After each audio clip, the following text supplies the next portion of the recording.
오늘 초청만 하세요 이와 같은 제목으로 말씀을 나누려고 합니다. 사람의 영혼은 이 세상 어느 것과도 비교할 수 없이 그렇게 값진 것입니다. 그런데 우리 뒤 넘겨보시면 마태복음 16장 26절을 함께 읽겠습니다. 사람이 만일 온 천하를 얻고도 제 목숨을 잃으면 무엇이 유익하리요? 사람이 무엇을 주고 제 목숨과 바꾸겠느냐? 아멘. 천하와도 비교할 수 없는 게 목숨이다. 그렇게 말씀하면서 이거는 또한 영원한 생명을 말씀합니다. 천하에 있는 것이 다 귀합니다. 우리가 이렇게 보면 이 꽃나무 하나하나도 다 귀하고 또 참 다이아몬드 귀하죠. 금값이 얼마나 올라갔어요? 다 귀합니다. 그러나 세상에는 모든 다이아몬드나 모든 금이나 다 합해도 사람의 영혼하고는 비교할 수가 없다. 사람의 영혼을 그것과 바꿀 수가 없다. 그러면서 주님이 이렇게 말씀하셨어요. 너희가 목숨을 잃으면, 목숨을 빼앗기면 무슨 유익이 있겠느냐. 그러니까 목숨이요. 우리의 영생을 얻을 수 있는데 그것을 잃어버리고 빼앗겨버리면 너희에게는 아무 유익이 없다. 이런 말씀을 하시는 겁니다. 그런데요. 이 영혼을 구원하는 것. 우리가 영혼을 구원할 수 있을까? 영혼을 구원해 주신 분은 하나님이신데 하나님께서는 우리에게도 너희들 영혼을 구원하라 이러시는 거예요. 영혼을 구원하는 것을 구령이라고 합니다. 영혼을 구원하는 그 일을 구령사업, 전도라고 합니다. 그런데 이 전도를 주님께서는 이렇게 많은 것으로 전도의 모습을 보여주시지만 저는 오늘 초청전도를 좀 말씀을 하려고 합니다. 성도는 불신자들을 교회에 데리고 오는 것, 그게 바로 초청전도예요. 그러면 교회에 같이 갑시다. 이렇게 모시고 오는 것이 초청전도면 목회자가 사실은 전도하는 거거든요. 목회자는 하나님의 말씀을 전해주는 거예요. 우리의 영혼은 예수 그리스도를 믿음으로 구원받습니다. 이렇게 전하고 그런데 그 사람들이 다 믿나요? 온 분들이라고? 그렇진 않아요.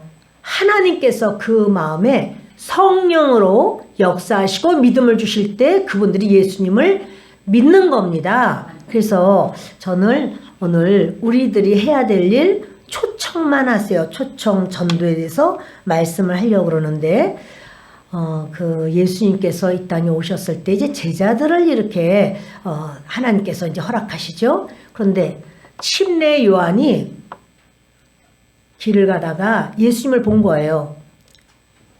안드레, 베드로의 동생 안드레와 다른 제자가 침례 요한의 제자로 있는데 그때 요한이 이런 말을 해요. 얘들아, 저희 가시는 저 예수님이 바로 우리의 메시아, 하나님의 어린 양이다. 하나님께서 보내주시기로 약속하신 분이 저분이고 나는 그 일을 하려고 왔다. 이런 말을 해요. 그때 안드레와 그 또 다른 제자가 선생님, 그러면 선생님이 메시아가 아니고 저분이 예수님이 메시아입니까? 그렇지. 나는 저분이 메시아다. 이렇게 알리기 위해서 온 것이다. 내 사명이 그거다. 선생님, 그러면 우리가 저분을 섬겨도 되겠습니까? 그렇지. 너희가 섬겨야 될 분은 예수님이시다. 선생님, 그러면 저희는 저분을 섬기겠습니다. 안녕히 계십시오. 그리고는 그 안드레와 또 다른 그 제자 이름은 안 나옵니다. 그들이 예수님께로 가요. 그런데 그렇게 침례 요한이 한 일은 뭐냐면 저분이 예수 그리스도다. 저분이 우리의 죄를 용서하시는 하나님의 어린 양이다. 그 말을 전해준 거예요. 그게 전도예요. 아주 잘한 거예요. 그 말을 듣고 안드레가 예수님께 가고 예수님과 대화를 하면서 아, 이분이 진짜 우리를 구원하시는 그 하나님의 어린 양이구나. 이걸 알고는요, 자기 형에게로 가요. 침례 요한은 침례를 요단강에서 이렇게 주었는데, 자기 집은 벳세다에도 위로 올라가야 돼요. 예수님과 같이 집으로 가서 형에게 말합니다. 형, 지금 이분이 바로 우리의 메시아, 우리를 구원하시는 하나님의 어린 양이셔. 침례 요한 선생님께서 나에게 말씀하셨고 내가 이분을 만났는데 아, 맞아, 예수님이셔. 이렇게요. 안드레가 한 것은 예수님이 메시아라 이렇게 소개하는 것밖에 없어요. 그 말을 들은 베드로가 예수님을 만납니다. 그때 예수님이 베드로에게 이런 말이에요. 너는 시몬이지. 시몬은 갈대라는 말인데 세상이 바람이 불면은 그 바람결에 그냥 쓰러지기도 하고 또 세상에 뭔가가 좀 되는 것 같으면은 막 그거 가지고 기뻐하다가 어려움이 오면은 좌절하고 갈대예요, 갈대. 너는 갈대다. 그러나 너는 게바라 하리라. 게바는 반석인데 반석은 돌인데 돌이 자갈 같은 돌이 아니고요. 큰 돌이에요. 너는 반석이야. 너는 너는 베드로가 될 거야. 반석이 될 거야. 이런 말씀을 합니다. 그리고 예수님께서 이제 그들과 같이 갈릴리로 다시 이제 가시려고 하는데 43절부터 함께 읽습니다. 이튿날 예수께서 갈릴리로 나가려 하시다가 빌립을 만나 이르시되 나를 따르라 하시니 빌립은 안드레와 베드로와 한 동네 벳세다 사람이라. 빌립이 나다나엘을 찾아 이르되 모세가 율법에 기록하였고 여러 선지자가 기록한 그 일을 우리가 만났으니 요셉의 아들 나사렛 예수니라. 나다나엘이 이르되 나사렛에서 무슨 선한 것이 날 수 있느냐. 빌립이 이르되 와서 보라 하니라.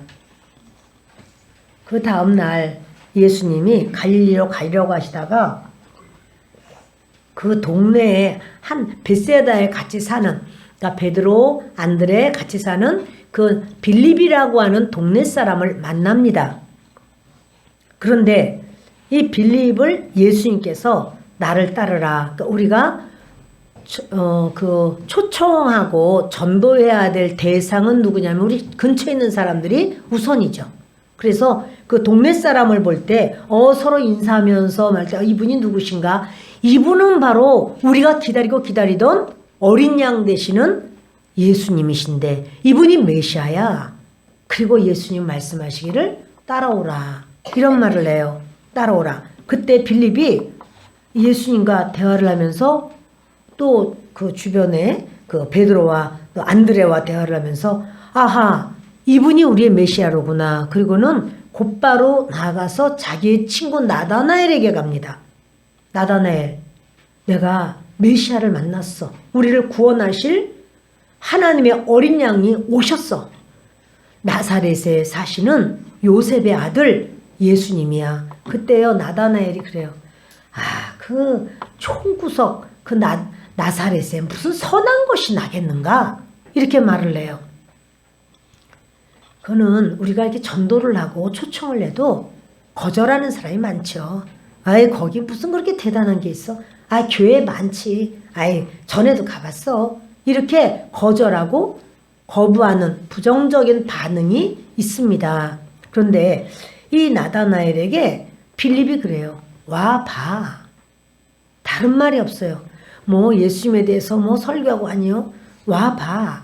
그러니까 나다나엘이 자네가 그렇게 오라고 하니까 내가 가지. 그리고 가는 거예요. 그래서 예수님을 만납니다. 47절부터 함께 읽겠습니다.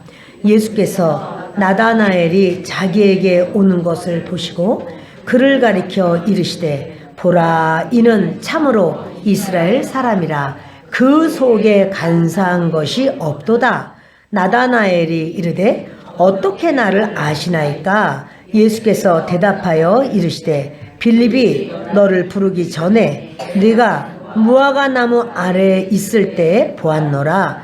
나다나엘이 대답하되 랍비여 당신은 하나님의 아들이시요 당신은 이스라엘의 임금이로소이다. 예수께서 대답하여 이르시되 내가 너를 무화과 나무 아래에서 보았다 하므로 믿느냐? 이보다 더 큰 일을 보리라. 또 이르시되 진실로 진실로 너희에게 이르노니 하늘이 열리고 하나님의 사자들이 인자 위에 오르락 내리락 하는 것을 보리라 하시니라. 나다나엘을 이제 예수님께 딱 데려왔을 때 그 다음부터는 예수님이 하시는 일이에요. 빌립이 더 이상 할 일 없어요. 예수님이 나다나엘 보시면서 너는 참 이스라엘 사람이로구나. 네 속에는 간사한 것이 없다. 아마도 빌립이 항상 그렇게 참 이스라엘 사람 되기를 소원했던 것 같고 간사하지 않은 세상에 영합되지 않은 그러한 사람 되기를 소원하고 간구하고 그랬던 것 같아요. 근데 그 말을 예수님이 탁 던지는 거예요. 나다나엘이 깜짝 놀라죠. 자기가 항상 기도하고 소원하고 원했던 거를 예수님이 말씀하시니까. 여러분, 주님은요 우리에게 우리의 소원되는 거를 딱 말씀하셔요. 아, 이건 내 생각인가? 이럴 때가 있지만 사실은 주님께서 그렇게 우리에게 말씀을 하시죠. 나다나엘이 놀라서 그래요. 아, 저를 어떻게 아십니까? 그랬더니 빌립이 말하기 전에 네가 무화과 나무 아래에 있을 때부터 난 너를 알았다. 사실은요, 이 유대인들은 무화과 나무 아래에다가 어린아이들을 잘 뉘어놨다고 그래요. 그러니까 아이들을 거기 그늘에는 거기가 건조하기 때문에 그늘 가면 아주 시원하거든요. 그러니까 뉘어놓고, 그러니까 어렸을 때부터 난 너를 알았어. 그럴 수도 있고, 또는 무화과 나무 아래에서 그가 기도했을 수도 있어요. 그리고 그늘에서 기도를 하니까 기도를 하면서 하나님께 구했는데 그가 아마도 메시아를 보내달라고 하나님 언제입니까 말하는데 예수님이 그 나다나엘에게 딱 말씀하시면서 네가 무화과 나무 아래에 있을 때부터 내가 알았다. 그러니까 나다나엘이 너무 놀래요. 물론 이제 여기는 다 말씀한 내용이 다 나오지 않죠. 그런데 나다나엘이 그래요. 아, 당신은 하나님의 아들이십니다. 이스라엘의 임금이십니다. 이렇게 고백할 정도로 이렇게 이 나다나엘의 마음이 굉장히 강하고 정직한 사람이었다. 이런 마음이 저는 좀 듭니다. 그런데 이 사람이 자기의 마음을 푹 쏟아서 예수님을 인정할 때 그것은 그만큼 예수 그리스도, 여러분 그러니까 예수님을 만나면 그를 변화시키는 것은 예수님이에요. 예수님이 누군지를 알게 하시는 분은 온전히 예수님이에요. 사람의 어떤 것으로 되는 건 아니에요. 근데 나다나엘이 인정해요. 아, 당신은 메시아이십니다. 그리스도이십니다. 그리고 이스라엘의 임금이십니다. 예수님 말씀하셔요. 네가 그 무화과 나무 아래에 있었을 때 보았다. 그걸 믿느냐?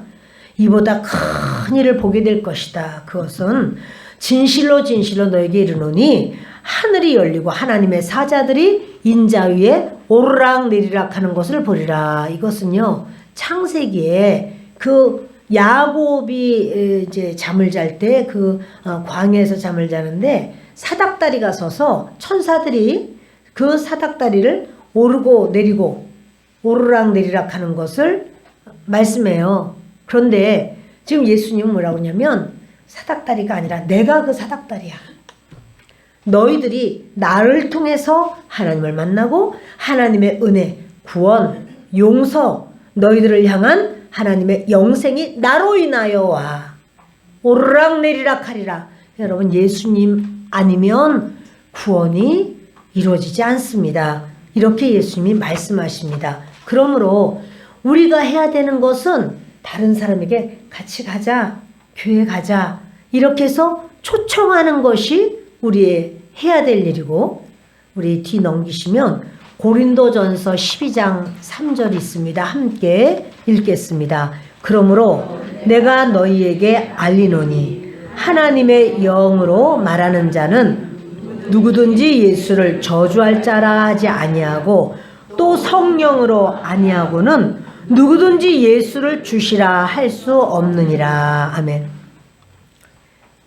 성령께서, 하나님의 영께서 예수님을 인정하게 해요. 아, 예수님이 우리의 구세주시구나. 하나님의 영께서 우리를 구원해 주셔요. 성령 아니면 우리가 예수님을 인정하지 않습니다. 그것을 주님은요, 오늘도 우리가 주여, 우리 이게 눈이 오는 이런 와중에도 오시는 것, 이거 하나님의 역사입니다. 나는 원래 결단하면 원래 그렇게 해. 아니요, 여러분. 그렇지 않아요. 하나님이 우리를 불러주시지 않으시면 이 자리에 한 사람도 올 수 없다고 주님은 말씀하셨습니다. 이제 저는 수가성 여인의 이야기를 하려고 합니다. 요한복음 4장 28절부터 함께 읽습니다. 여자가 물동이를 버려두고 동네로 들어가서 사람들에게 이르되 내가 행한 모든 일을 내게 말한 사람을 와서 보라. 이는 그리스도가 아니냐 하니 그들이 동네에서 나와 예수께로 오더라. 예수의 말씀으로 말미암아 믿는 자가 더욱 많아. 아멘. 남편이 5 있었던 여인이 있었습니다. 이 여인은요, 대인 기피증이 있어요. 사람 만나는 게 너무 싫은 거예요. 남편을 그 옛날에 5이나 있었으니 그 주홍글씨가 붙어 있는 것처럼 이렇게 물길러 가면은 사람들이 막 뭐라고 서로 말하다 말고 이 여자가 가면 뚝 끊어지면 이 여자는 내 얘기를 하다가 저렇게 말을 안 하나? 또 누가 이렇게 보면 나를 이렇게 비웃는 거 아니야 혹시? 이렇게 어떠한 그 마음에 상처가 많은 여자예요. 그런데 이 여자가 대낮에 너무 뜨거운 그 정오에 물을 길러 왔다가 예수님을 만납니다. 근데 예수님께서 이 여자를 만난 다음에 여자가 완전히 바뀌어요. 뭐라고 그러냐면 여자가 그러죠.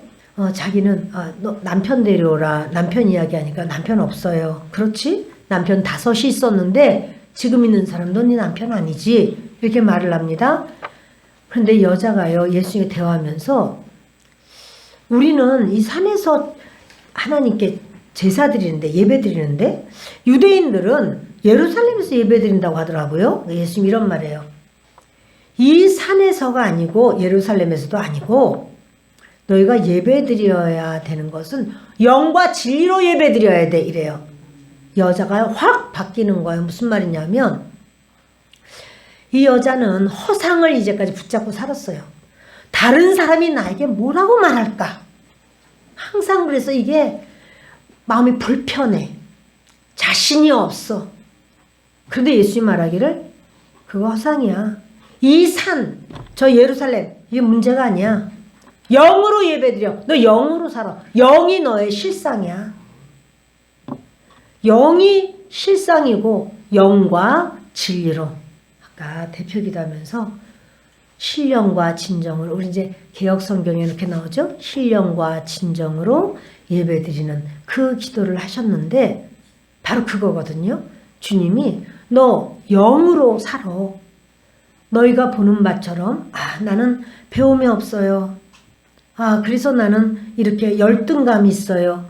너 왜 허상 붙잡고 사니?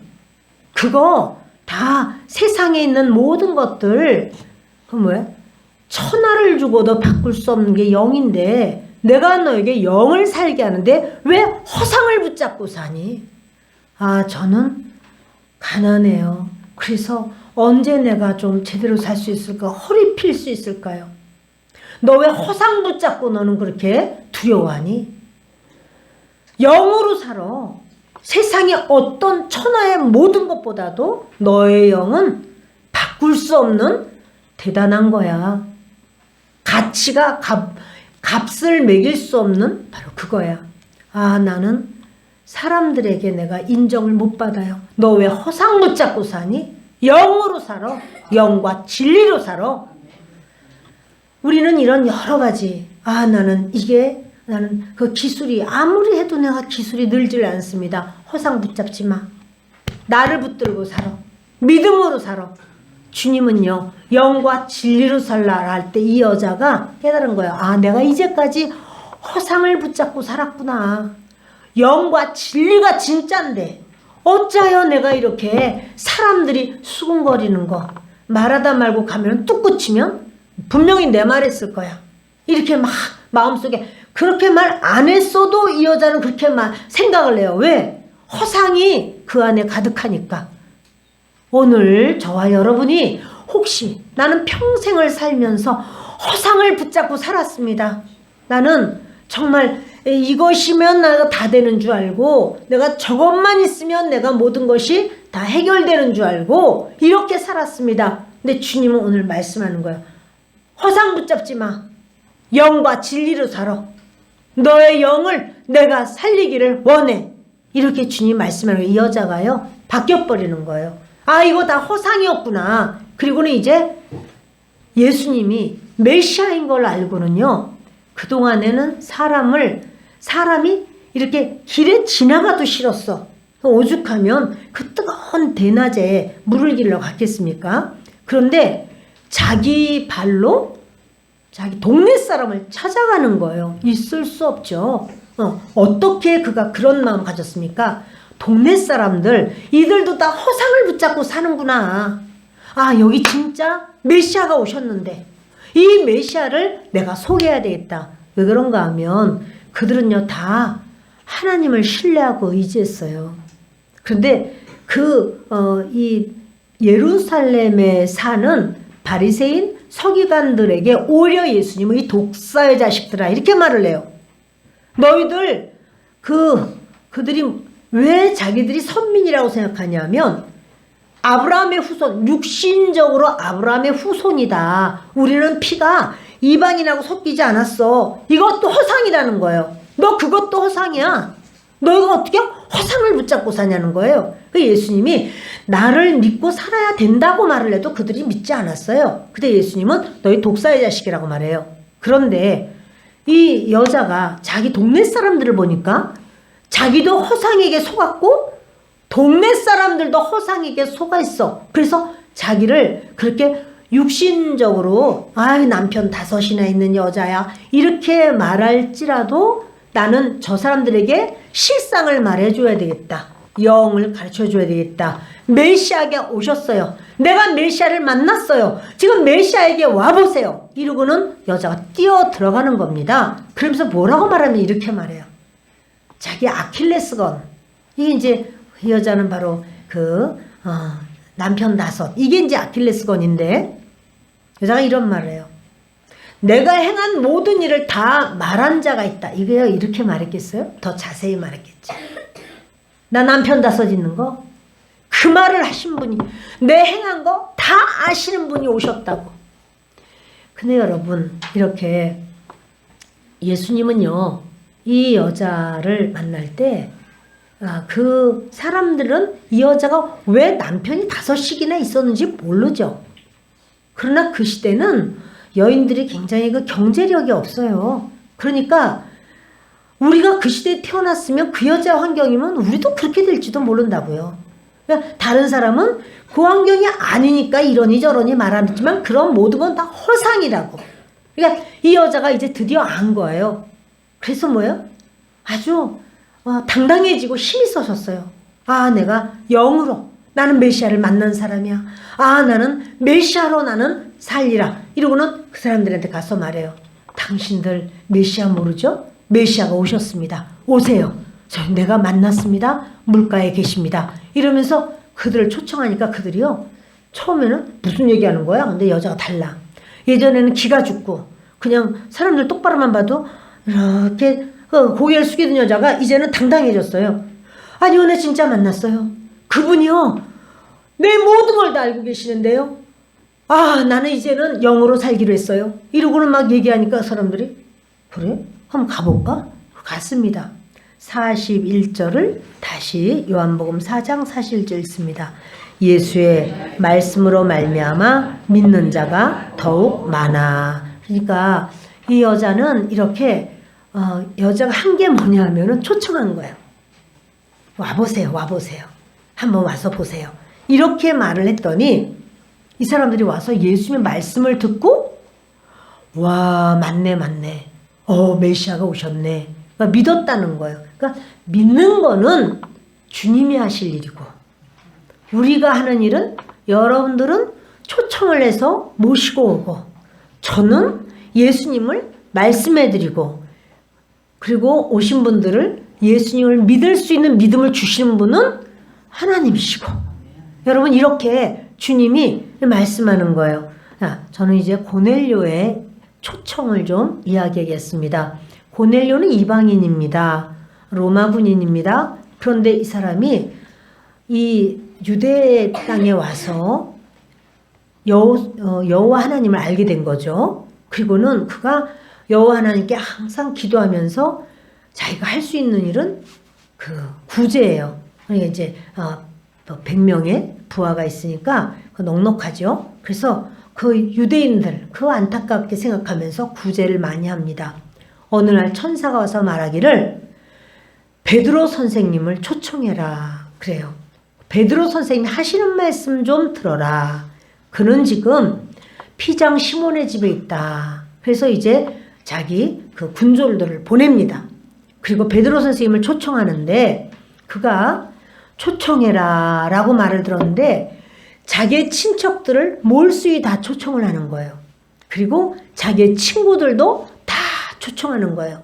그리고 하는 말이 내가 지금 귀한 분을 초청하니 좀 와서 그 귀한 말씀 좀 들으라. 그때 베드로가 복음을 전할 때 성령이 임하시고 거기서 놀랍게 회개의 역사가 일어나고 성령 받는 역사가 일어나요.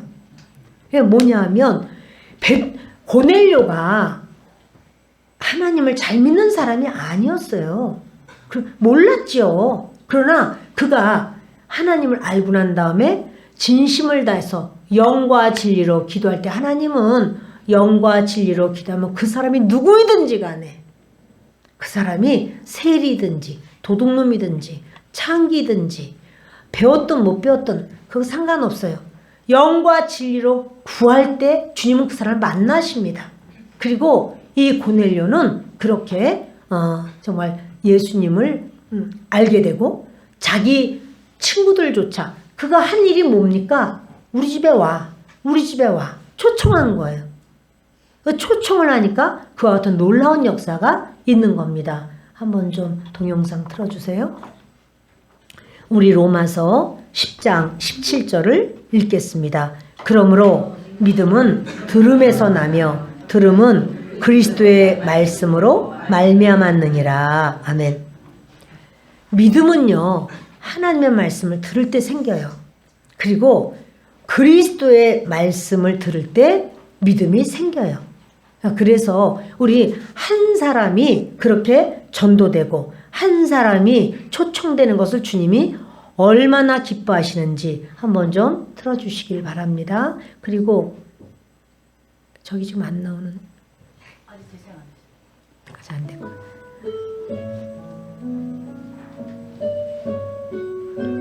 한 사람의 시작.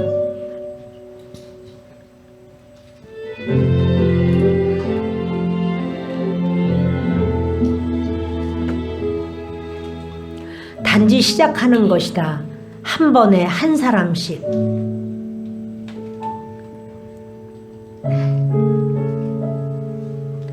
(1858년) 보스턴의 어느 교회에 한 주일학교 교사가 있었습니다. 그는 구두방에서 일하는 자기 반 학생을 찾아가 성경을 가르쳤습니다.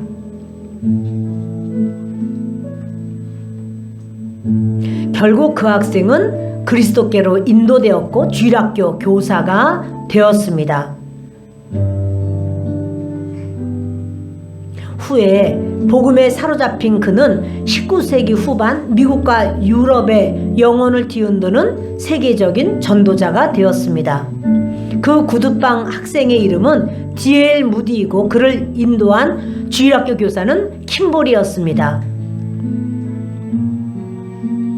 21년 후 무디는 런던에서 전도 집회를 열었고 그 집회에 참석한 메이어는 무디의 절친한 전도 동역자가 되었습니다. 영국에서 전도 활동을 하던 메이어는 미국에 가서 설교를 하게 되었고 그 집회에서 체프만이 예수님을 영접하게 되었습니다. 체프만은 미국 순회 전도 집회를 열고 복음을 전파합니다. 또 D.L. 무디와 함께 말씀을 전합니다. YMCA에서 일하기도 했던 체프만은 한 메이저리그 선수에게 성경 말씀을 전합니다. 야구 선수이기도 했던 그는 체프만을 통해 그리스도의 사랑을 깨달은 뒤 열정적으로 복음을 전합니다. 1917년 10주 동안의 보스턴 집회에서 150만 명을 인도하기도 했던 그의 이름은 바로 빌리 그레함입니다. 빌리 샌더이는 강사로 초빙하여 샬렛에서 3주간 집회를 합니다. 결신자, 제가 말 잘못했습니다. 빌리 샌더이인데 12살짜리 소년 하나만 스톱 잠깐 해주세요. 그 무디가 복음을 받아들이고 한 주일학교 선생님이 무디에게 말씀 전해서 받아들이고 이 복음이 또 다른 사람에게 또 그 사람이 또 다른 사람에게 그러다가 그 야구 선수에게 복음을 전했는데 그가 이제 또 이렇게 막 큰 그런 집회를 하면서 이게 큰 하나님의 사람이 됐는데요. 그 사람이 와서 이 복음을 전하는데 한 명 소년 하나님을 영접한 거예요. 너무너무 실망했죠. 그가 누구인가 다시 계속합니다. 전 세계 수백만 군중에게 복음을 전한 빌리 그레함입니다. 한 명 소년이 바로 빌리 그레함이었어요.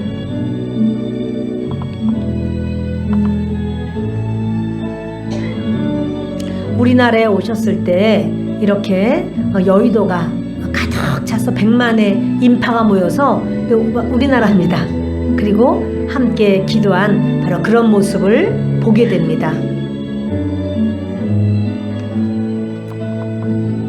D.L. 무디부터 빌리 그레엄이 있기까지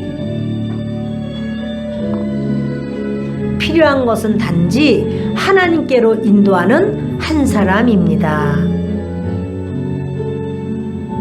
또 우리에게 필요한 것은 시작입니다. 시작하십시오. 아멘. 우리 한번 주먹을 쥐어볼까요? 오른 주먹을 쥐시고 시작하겠습니다. 시작하겠습니다. 초청하겠습니다. 초청은 할 수 있죠?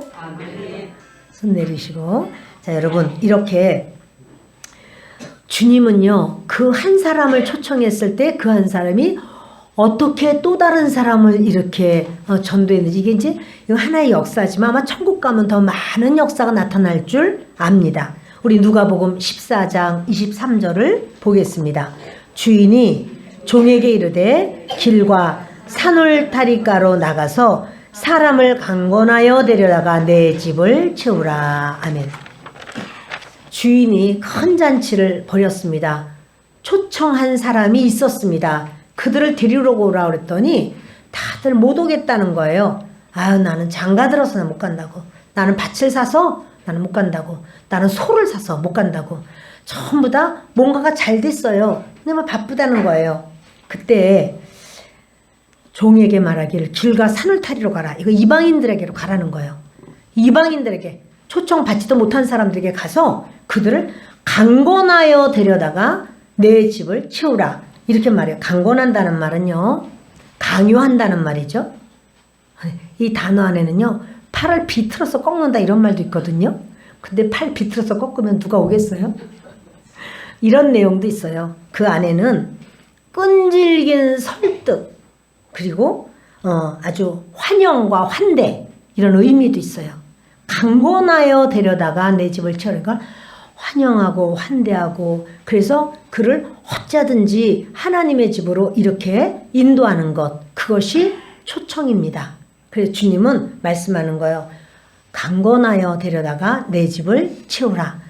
팔을 꺾어서 데려오라. 이 말은 안 하겠습니다. 그러나 환영하시고 환대하고 어느 권사님이 계셨습니다. 그분은 그 교회 전도대장입니다. 이분이 전도를 어떻게 할까 하다가 이제 한 사람씩 그분은 놓고 이제 기도하기 시작하는 거예요. 간절하게 날마다 아침 저녁으로 기도합니다. 그리고는 그 집을 찾아갔습니다. 계십니까? 어느 교회에서 왔는데요. 예수님 믿고 천국 갑시다. 안에서 하는 말이 우리 예수 안 믿어요. 오지 마세요. 아, 네, 그러세요? 알겠습니다. 안녕히 계세요. 집으로 와서 일주일 동안 막 기도합니다. 다시 갔습니다. 계십니까? 저는 어느 교회에서 왔는데 예수 믿고 천국 갑시다. 아, 뭐예요? 지난번에도 왔잖아. 안 믿는다고 그랬잖아요. 가요. 아, 예. 아, 그렇습니까? 네, 알겠습니다. 안녕히 계십시오. 와서 또 기도합니다. 그리고 또 갔습니다. 계십니까? 저는 어느 교회에서 왔는데 예수 믿고 천국 갑시다. 문이 활짝 열리더니 침을 탁 뱉어버립니다. 오지 말랬는데 왜 자꾸 와요? 이제 오지 마요. 이 권사님이 너무 감사한 거예요. 하나님께. 예수님이 십자가에 못 박히시기 전에 침뱉음을 당했는데 나 같은 자가 뭐라고? 내가 예수님 대접하고 똑같이 받네. 어떻게 내가 예수님을 전하다가 침뱉음을 당하지? 너무 기쁜 거예요. 손수건으로 얼굴을 닦고 그리고는 집으로 갔어요. 또 기도합니다. 일주일 기도하고 또 갔습니다. 문을 두드렸습니다. 계십니까? 어느 교회에서 왔는데 예수 믿고 천국 갑시다. 문이 활짝 열리면서 아, 또 오셨어요? 지난번에 죄송해요. 한 번만 갈 거예요. 나 미안해가지고 지난번에 나 너무한 것 같아서 미안해서 한 번만 갈 거예요. 따라 나오셨는데 그분이 그날 교회 와서 하나님께서 그 마음을 만져주시고 예수님을 믿고 신앙생활을 한 그 수많은 간증 중에 그런 간증이 있었습니다. 사랑하는 여러분, 우리가요 그 의를 위하여 핍박을 받는 자는 복이 있어요. 의를 위하여 핍박받을 때 아유 저 성격도 못돼 먹어가지고 하여튼 믿지 않는 사람들은 아주 그냥 악해. 귀신이 드글드글해. 여러분 이렇게 생각하시면 안 되는 거예요. 그들이 우리도 몰랐잖아. 예수님을 허상을 붙잡고 사니까. 허상을 붙잡고 막 우리가 언제 예수 믿으라고 그러면 막 그래요? 이러고 막 따라 나온 사람 몇이나 되겠어요. 그러나 우리 속에 정말 내가 감당할 수 없는 문제를 만나고 고통을 당할 때 그때 이제 아, 예수님 믿을까? 이렇게 하고 우리가 나온 사람이 대부분 아닙니까? 똑같아요. 사실 그들이 막 강하고 이래도요. 여러분 보세요. 호두가 껍질이 얼마나 강합니까? 그리고 껍질 겉에는요. 또 이게 뭐 물렁물렁하니 뭐 또 딴 게 또 있어 또. 겉껍질 있고 속껍질 있는데 속껍질을 깨트리고 나면 너무 맛있는 호두알이 있어요.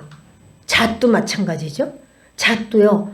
얼마나 쬐끄만 것이 딱딱하기는 얼마나 딱딱하지만 깨트리고 나면 얼마나 향기롭고 맛있는 잣이 있잖아요. 밤은 더해요. 막 가시가 잔뜩 있어요. 밤을 그걸 깔라 그러면 얼마나 힘들겠어요? 그러나 여러분 그 밤을 껍질을 다 까고 나면 그 속에 알밤이 있지 않겠습니까? 그래 껍질을 까도 또 껍질이 있어. 우리가 전도를 하고 교회까지 데리고 나와도 어느 때는 또 껍질이 있어. 안 믿고 막 아우 못 가겠어. 이래 저래. 하지만 여러분 그분들이 아직 그게 허상이라고요. 그 허상이 찢겨지고 나면 그 속에는 나 하나님 사랑해요. 하나님 나 좀 살려주세요. 내가 어떻게 살까요? 어떻게 살면 될까요? 이런 소망이 있는 거예요. 어제 저는 그 이병철 회장님, 삼성을 일군 그 이병철 회장님의 그런 어떤 글을 좀 봤어요. 근데 거기 그렇게 나오더라고요. 사람이 왜 사는지. 교회에서는 그 예수를 믿으면 예수님이 우리 죄를 용서하셨다는데 그게 도대체 무슨 말인지 해가지고 그분이요 돌아가시기 전에 한자를 섞어서 이렇게 쓴 글이 있더라고요. 그런데 그것을 너무 궁금하고 그분이 그때 폐암이었어요. 이제 그 말을 누가 와서 전해주기로 약속했는데 갑자기 몸이 너무 많이 안 좋아졌다는 거예요. 그래서 막 중환자실로 들어가고 약속은 연기가 됐습니다. 그리고 그분은 돌아가셨어요. 여러분, 그러니까 사람들 속에 하나님을 몰라서 그렇지 하나님을 알고 싶은 마음은 다 있어요. 이 사람 말해봤자 소용없어. 여러분, 수박 껍질을 맛보고 수박은 이런 맛이구나. 그러지 않죠. 잘라서 속을 봐야 되듯이 우리 속의 실상은 하나님을 그리워하게 돼 있고 하나님을 사모합니다. 바로 그 사람들이 우리 주변에 많이 있는 줄 압니다. 그분들을 위해서 우리가 해야 될 것은 하나님 앞에 그분들의 영혼을 구원해 달라고 기도하시면서 초청하는 겁니다. 그 초청이 바로 다음 주고 또 그 다음 주고 2주에 걸쳐서 초청합니다. 그래서 사실 이번에는 굉장히 급하게 됐어요. 왜 그러냐면 22일 날 초청을 하면 24일 날이 크리스마스 그 전날이에요. 전야제를 해요. 그리고 그 25일 날은 크리스마스 감사 예배가 있어요. 또 그 다음 주도 마찬가지로 또 하나님의 말씀을 들을 수 있는 그런 초청잔치예요. 그리고 난 다음에는 31일 날은 송보영신 예배가 있어요. 그래서 여러분, 계속 예배가 이렇게 연결될 수 있어서 좀 그렇게 하면 좋겠다 해서 날짜를 급하게 잡았습니다. 그러나 우리는 여러분들한테 뭘 어떻게 좀 해보라고 하는 게 아니라 초청인데 안 온다는데요? 바쁘다는데요? 다음 주에 하면 되시지. 다음 주에도 그렇다는데요? 크리스마스 날 하면 되지. 크리스마스 날도 뭐 약속 있다는데 그 전날 하면 되지. 전날도 일 간다는데요? 저녁에 하면 되지. 크리스마스 전날은 저녁 7시부터 우리가 있어요. 그러니까 얼마나 좋아요. 낮에도 할 수 있고 또 크리스마스 날은요. 마찬가지예요. 오전 7시 예배, 9시 예배, 11시 예배, 그리고 또 그날이 마침 수요 예배더라고요. 수요 예배 아주 말씀이 많아요. 여러분, 여러분들이 내가 이날 좀 모시고 와야 되겠다 하는 분들 또는 모시고 오라는데 어떡하지? 그냥 어떻게 한번 앞집 사람한테 말해볼까? 좋습니다. 뒷집, 윗집, 아랫집 좋습니다. 여러분들이 그렇게 해서 한번 재밌는 시간인데 같이 갑시다. 이렇게 하면 제가 다음 주에 아주 그분들에게 오시면 이제 이렇게 초청했으니까 저희가 또 잔치 아니겠어요? 또 하나님 앞에 그렇게 환영의 그런 선물도 있고 여러분들이 함께 마음을 모아서 그렇게 해주시기를 부탁하고 또 그때 주님이 그걸 기뻐하시는 거예요. 우리가 하는 것은 단지 초청하는 것이고 주님이 하시는 것은 구원하시는 것이고 저는 이런 분이 바로 예수님입니다. 전할 것이고 우리 한번 이렇게 주님 안에서 아름다운 그 사역을 24년도에 가장 복된 사역을 한번 이루어 보시기를 예수님의 이름으로 축원합니다. 기도